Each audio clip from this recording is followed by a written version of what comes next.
Ayan mga kalisa, magluto tayo ng dinengdeng. Ayan, may saluyot, may sigarilyas, may sitaw, at lagyan din natin ng ganito. Ayan.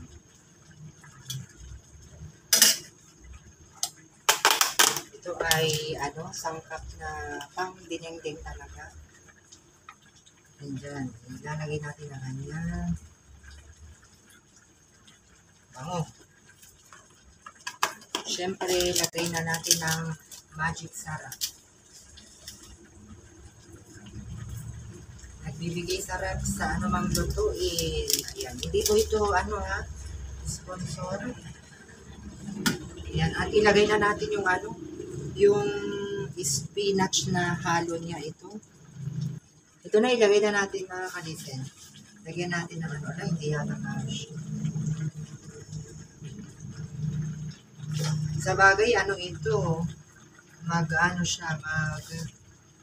diliit siya. Oras na siya maluto. Yan yung spinach. Ayan, nakukuha lang sa paligid dito. Masustansya ito. Takpan natin. Yan, takpan natin para maluto yung spinach. So, okay na. Ayan, Ayan natin. Hindi kaya yung Ayan, ready na yung natin. Dinengdeng. Bagoong yung inilagay ko. Ito yung bagoong na ginamit ko, guys. Ayan. Hindi siya yung bagoong na sinasalat mo pa yan bago mo ilagay. Ito ay walang kamatis. Sarap siya. Nilagyan ko yung yung ganito. Nilagyan ko yung hibon na maliliit. Ihalo lang natin ng ganyan. Akala ko kanina hindi kasya pa. Kasi nga na siya, naluto na. At saka ito nilagyan ko ito, singkamas. Ayan. Singkamas. Usong-uso ngayon kasi bare months na. Dami ng mga singkamas dyan sa paligid. Pero dito wala kasi halos bibilihin lahat. Sa probinsya madami.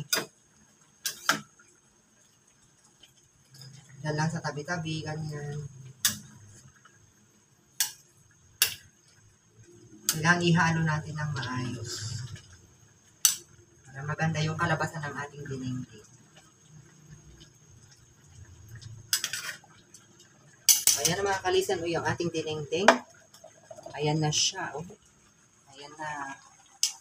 Luto na siya, yung ating dinengdeng. Ay, Diyos ko mga kalisan, ang sarap nitong ulam ko ngayong tanghali. Ayan.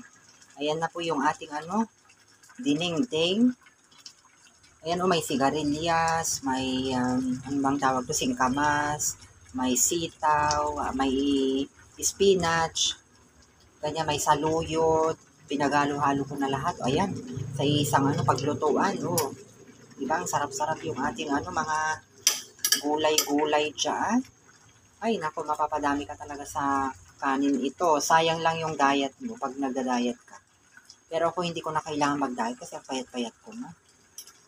Kahit madami akong kakainin, hindi ako tumataba mga kalisan. Ayan, Ayan, may sigarilyas dyan. Lutuin lang natin ng maayos. Solve na yung ating ulam ngayong araw.